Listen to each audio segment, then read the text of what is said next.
So what do you see in this video? This is Trump shaking hands with French President Macron. And basically, Benny Johnson, a right-wing influencer, he'll say that Trump is dominating Macron here and that Trump is undefeated. That's from Benny's words. And when I see this stuff, I just want to ask you your opinion. What do you think? Watch it for yourself. What do you think? And this is different than, say, someone like a right-wing influencer, because they'll tell you what to think because they want their followers to be docile and dumb, to be perfectly frank. Listen to Fox News, how they read this event.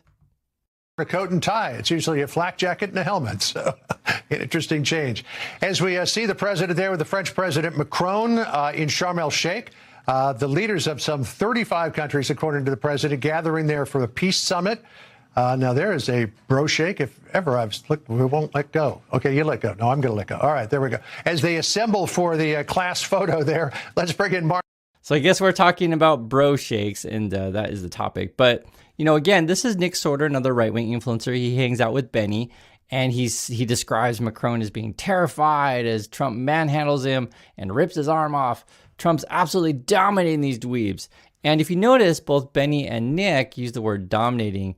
And if you don't know, these people are basically propagandists for the Trump people. Here's another person, the right-winger. He's saying that this is an awkward handshake and Macron is an embarrassment. But in all of these things, I want you to just literally use your own eyes and tell me what you see. Because this is your ability to read this kind of thing will demonstrate your critical thinking skills here. There's different ways that you can read this. My reading may be different from theirs. I see that Trump wants to take pictures and taking pictures with lots of people. And some, other world leaders may not necessarily want to do that. And it's kind of rude if you're like, push Trump away, hit him or whatever to get out of the handshake.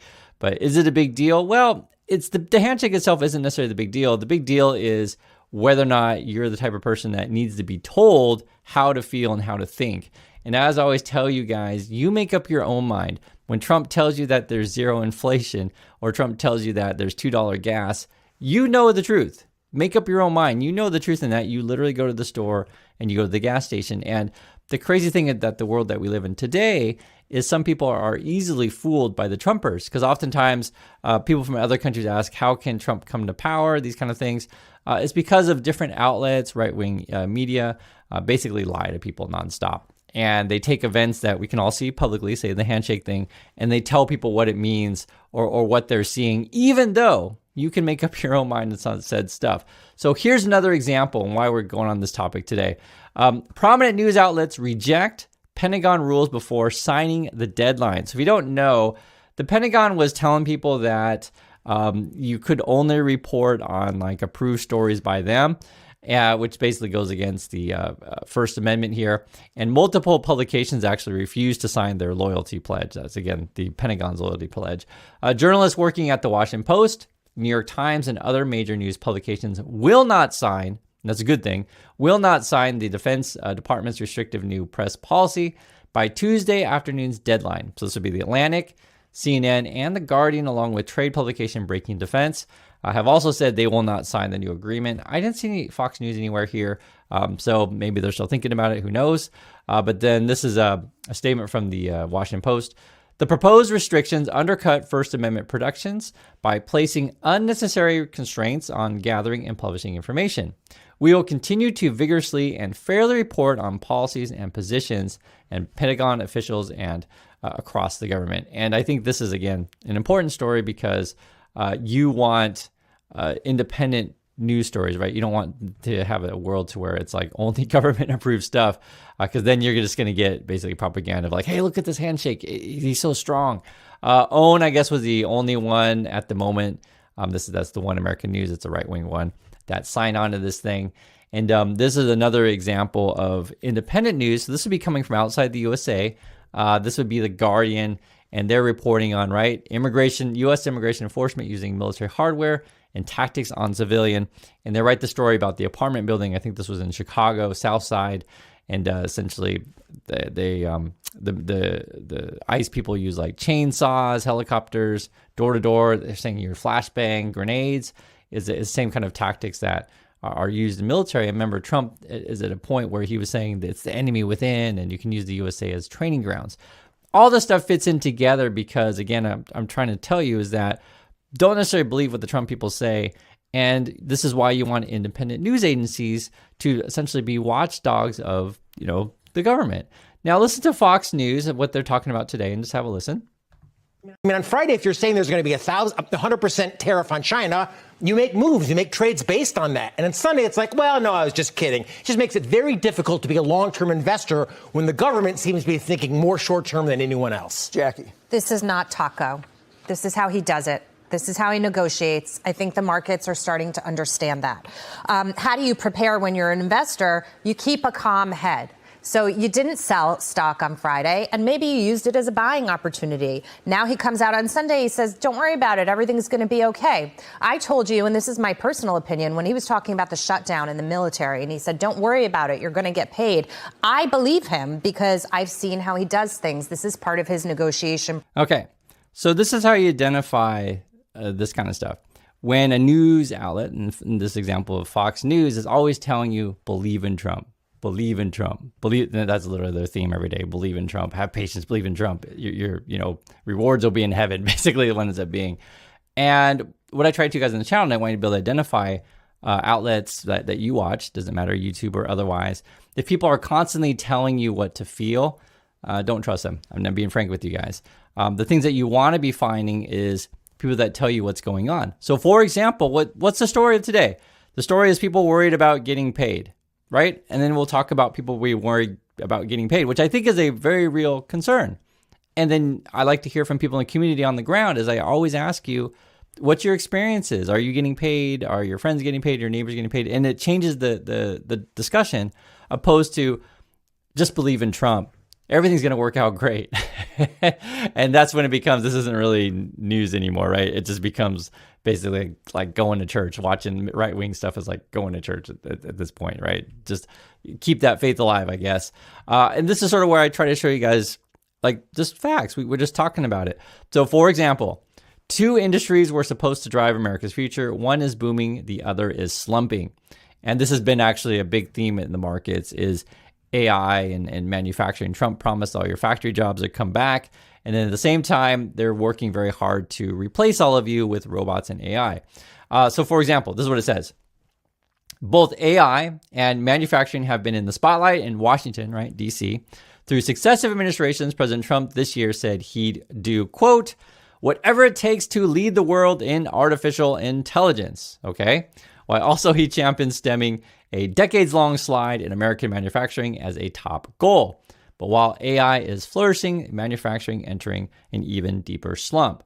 And so this is a chart here. You can actually see data centers, right? Construction is going up, manufacturing is going down.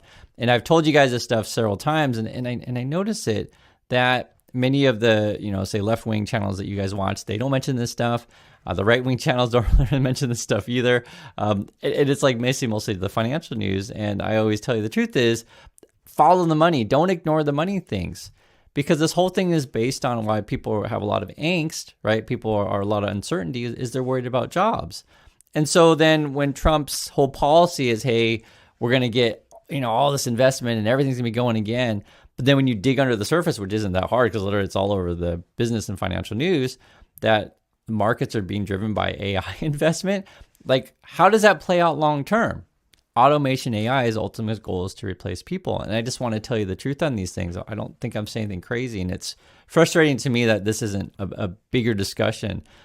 Usually most of the stuff you see is, Trump taco this, which is part of the discussion. And we do acknowledge that. But there's much more, because even if, like I was saying, Trump settles his, trade thing with China, you still have the underlying goal that Trump and Elon Musk's ultimate goal is to replace everyone, fire everyone and replace everyone. And I think this is probably the most important thing that we should be talking about, because it's unsustainable. Where is the USA going to be if it's a consumer-based economy with no consumers? So for example, this says here, one interesting implication of all this will be that this AI spending boom is likely to create less jobs, particularly blue-collar ones, than previous waves. And that's coming from JP Morgan, what they say. And then they give you some numbers. American manufacturers employed some 19.5 million workers at the industry's 1979 peak. So that was a while ago already, I guess, the peak of this. manufacturing workers, that is, in the USA. That number has since shrunk to fewer than 13 million, including losing an estimated 78,000 more positions in the 1-year period ending in August. I've mentioned this documentary several times. I encourage you guys to check it out. It's called American Factory, and it sort of covers differences between U.S. and China manufacturing. And just please check it out if you haven't seen it. It's on Netflix. This is an older movie, which is basically an earlier version of American Factory. This is a fictional story, but it does tell the era and a real thing that was happening in the USA. And this is with Michael Keaton. It's about basically a Japanese car manufacturer opens up. I don't remember what state this might be. Able to say like Ohio or something like that. It's a good movie. I like it. I showed it in class, parts of it, the same way I would show American Factory. And this is the question. And again, a lot of the stuff, say the discussions in USA, all centers around is what are we talking about, right? What's the most important discussion? So oftentimes, people are saying, basically in the right-wing circles, like, oh, we're just going to, blame that black and brown people are taking my jobs, blame other countries are taking the jobs, etc. But why don't we ever have this discussion? Just for example, what does it say here? Elon Musk praises Chinese workers for burning the 3M oil. Here's what that really looks like. Many people on the right will like worship Elon Musk. They say he's just the most awesomest person in the whole world. Yet Elon wants to fire you, and he employs 20,000 people in China. And I'm not against people having jobs in China. I'm not against that. But I just want to make it clear is when the oligarchs, people like Elon Musk or Donald Trump, get you hating on your fellow workers, what you should be asking, if you want to play that game, right? If you want to play that game, why don't people question Elon? Why don't you build your factory in Detroit? Elon, why don't you build your factory in Miami or whatever, right? Because I'm just looking at, it's all public, right? 20,000 workers are in Shanghai, and this is a discussion that you'll never have in USA. No one ever, in Fox News, they don't ever question Elon Musk for building a factory in Shanghai. This is just a reality. This is just a fact. And that's the question I always pose to you. And I'm not against, say, American companies having factories overseas. But what becomes very hypocritical and ridiculous is that, again, the whole Trump thing is all about blaming black and brown people. Yet, why don't we ever talk about Elon Musk? And why don't you create jobs in USA? Because you could build all the cars in Tesla theoretically, right? You totally could. You could build all the Tesla cars in USA if you really wanted to. And this is something that, it changes your perspective when you travel. I write about this stuff in my book. It's called Positive Angle. And the reason why I'm bringing this up, this is my wife and I here in Busan. This is in Korea. We just went to go see a movie recently. This is The Neighborhood. And for people who've never been here, you don't know what it looks like. That's what it looks like here in Busan. Here's another view of it. I just took these yesterday. It's been pretty nice weather around here. This is what it looks like. And if you've never been in these places, right, and this is another example of Toyang on our vlog channel, you have no idea sort of what goes on in the outside world, and you just think that essentially everywhere else is really, really bad, and USA is the best place in the whole world to live. There are many people who believe that in the USA, and I always emphasize this, get a passport, go travel, and you realize that's not necessarily the case. There's a lot of great countries to visit, there's a lot of great people to meet, and the world is really big, and it changes your view entirely. And then you have a story like this, which is often ignored among, most news outlets because it's not sexy, it's not exciting, but it does affect real people's lives. So for example, these are coal miners, and they were promised, all these jobs by Trump, and oh my God, Trump's going to bring back all the coal mining jobs. But then as it turns out, the Trump people want to deregulate everything, so the job's going to be really unsafe. And black lung disease is no joke. And anyone who's lived in these regions, you'll probably know a family member or something like this. And this is just a reality, right? And then Trump will try to cut your benefits or cut any sort of healthcare things. And basically, this is why lives don't get better, because people don't necessarily pay attention to what Trump is doing. They'll just look at the big promises, and it doesn't necessarily come through the way that they want it to. Or something like this: furloughed federal workers turn to side hustles to survive the shutdown.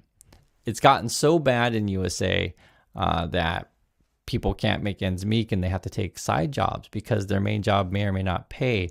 I have real concerns about all of these effects on the workers. And again, Trump and Musk's plan is to invest in AI and robots, but it's completely unsustainable, and do be careful out there. I think we're heading to the wrong path. That's my opinion. So that's my thoughts on this stuff. I'd like to hear yours, and I'll catch you all in the next video.